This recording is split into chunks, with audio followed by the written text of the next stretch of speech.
Hey, ATM here, America's Thinking Man, for another ATM short. Happy Earth Day 2015. Earth Day, celebration of the planet. I don't think there's anybody, at least in this country, the United States of America, that wants pollution, wants dirty air, dirty water. We all want a clean planet. We all want a clean planet for ourselves, for our children, for our children's children, and their children's children.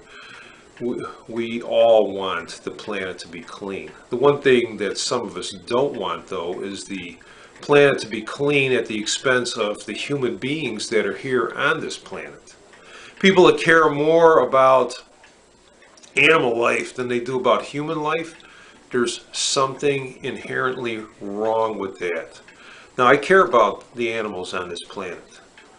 Okay, I care about the fish, I care about the birds, I care about the wildlife, other wildlife, I care about, deer and the antelope and buffalo and horses. I care about all of them, all right?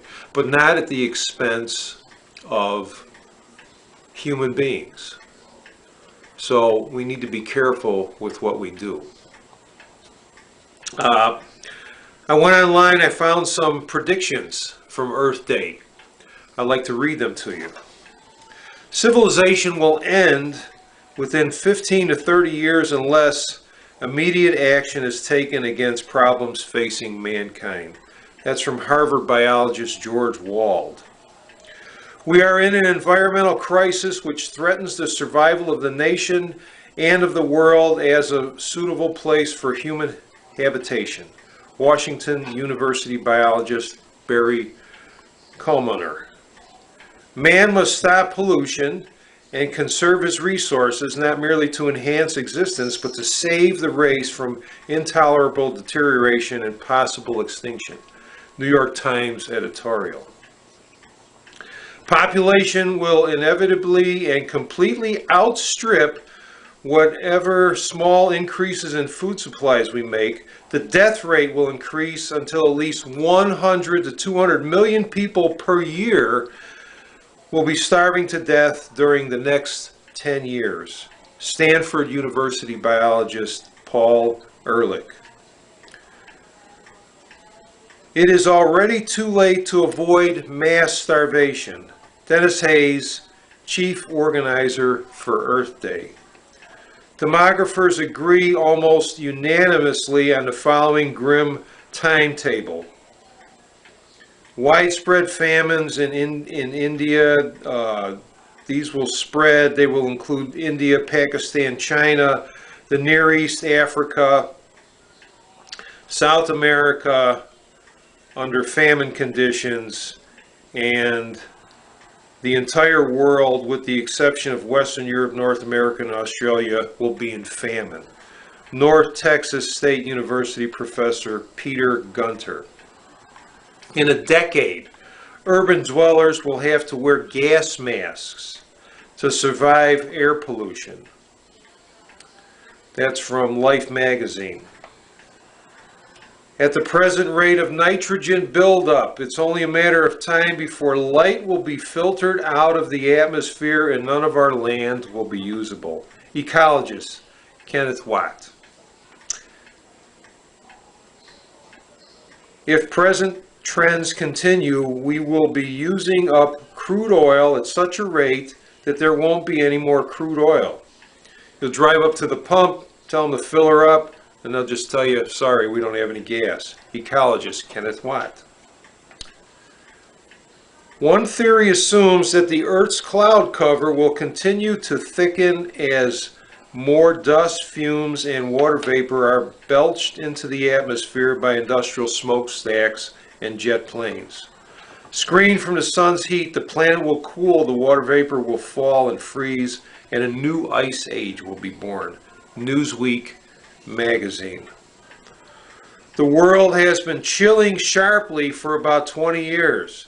If present trends continue, the world will be about 4 degrees colder for the global mean temperature in 1990, but 11 degrees cooler in the year 2000.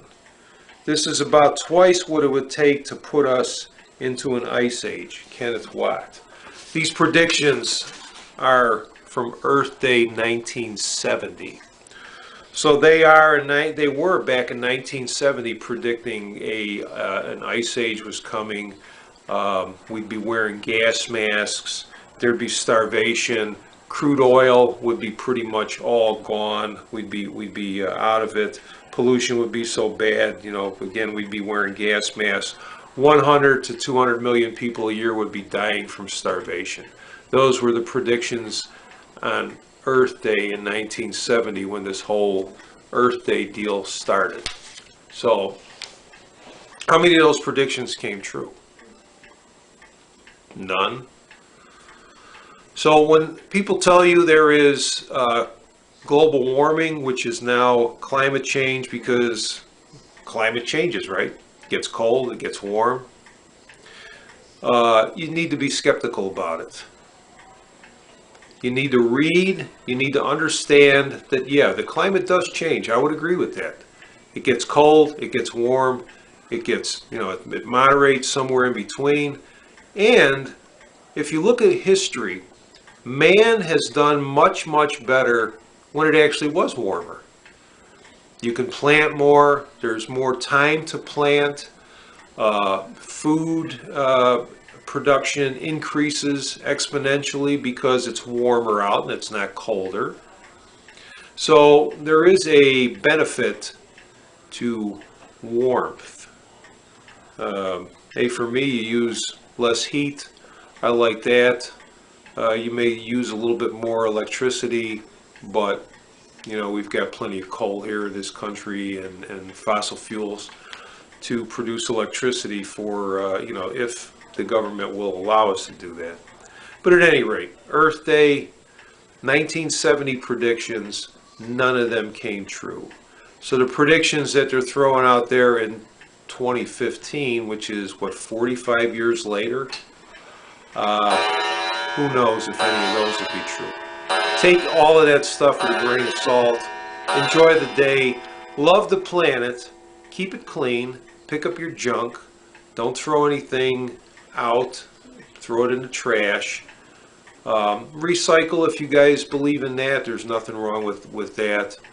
And take your family out and enjoy the outdoors, because we are living on a much cleaner planet these days than they were when I was a kid even. So we have done a good job cleaning up the planet, but we don't need to get crazy about it. We need to be realistic about it. ATM here, America's Thinking Man. Happy Earth Day 2015. God bless America, and God keep it clean and healthy. Have a good one.